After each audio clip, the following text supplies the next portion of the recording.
जब आप चिंता में होते हैं, निराशा में होते हैं या हालात सही नहीं होते, तब आप क्या करते हैं? जी हाँ, हम प्रार्थना करना भूल जाते हैं। हम प्रार्थना करना तो चाहते हैं लेकिन हम नहीं कर पाते, क्योंकि हम अंदर से उदास होते हैं, हम दुखी होते हैं, हम चिंता में होते हैं, अपने हालातों के बारे में सोच रहे होते हैं और ऐसा करके हम कई बार परमेश्वर की उपस्थिति में बैठना भूल जाते हैं।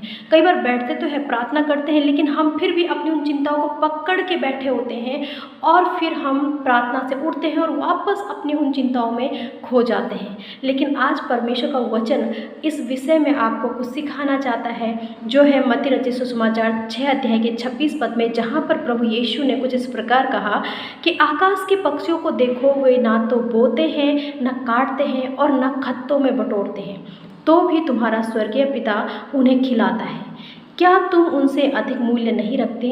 जी हाँ प्रियो, ये वचन आपने कई बार सुना होगा, पढ़ा होगा और सीखा भी होगा, और इसका अर्थ भी आप स्पष्ट रीति से जानते होंगे। लेकिन क्या आपने कभी सोचा है कि क्यों प्रभु यीशु ने आकाश के पक्षियों का ही उदाहरण दिया?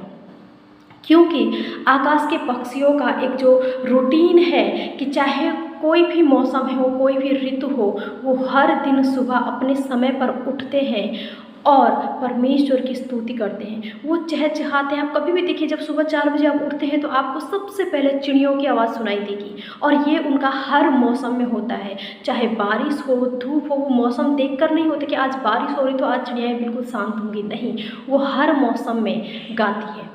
और इसी प्रकार एक मसीह होने के नाते हमारा जीवन होना चाहिए कि हम चाहे किसी भी परिस्थिति में हो, किसी भी हालातों में हो, किसी भी प्रकार की चिंता में हो, निराशा में हो, लेकिन हर वक्त, हर हालात में हमें परमेश्वर की उपस्थिति में निरंतर बने रहना है, निरंतर प्रार्थना में रहना है। क्योंकि जिस प्रकार पक्षी धरती पर रहते हैं, धरती पे खाते हैं, लेकिन उनकी जो निगाहें होती हैं वो आसमान में होती है और वो निरंतर आसमान में उड़ती रहती हैं। उसी प्रकार मसीह होने के नाते हमारा जीवन है कि हमारे लिए सब कुछ होता है इस धरती पर है, हम कमाते भी धरती पर है, रहते धरती पर है, लेकिन हम इस धरती के नहीं हैं। हमारी निगाहें, हमारा भरोसा, हमारा विश्वास आसमानी खुदा की ओर होना चाहिए, क्योंकि वहीं से हमारे लिए योजनाएं बनती है, वहीं से हमारी हर समस्या का समाधान होता है।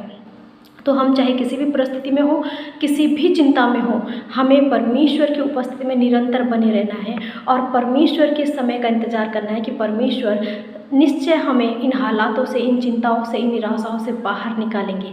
क्योंकि सचमुच हम परमेश्वर की संतान हैं, और जब परमेश्वर चिड़ियों के लिए सब कुछ कर सकता है, पक्षियों के लिए सब कुछ कर सकता है, तो हमारे लिए क्यों न करेगा। प्रभु इन वचनों के द्वारा आपको आशीष दे।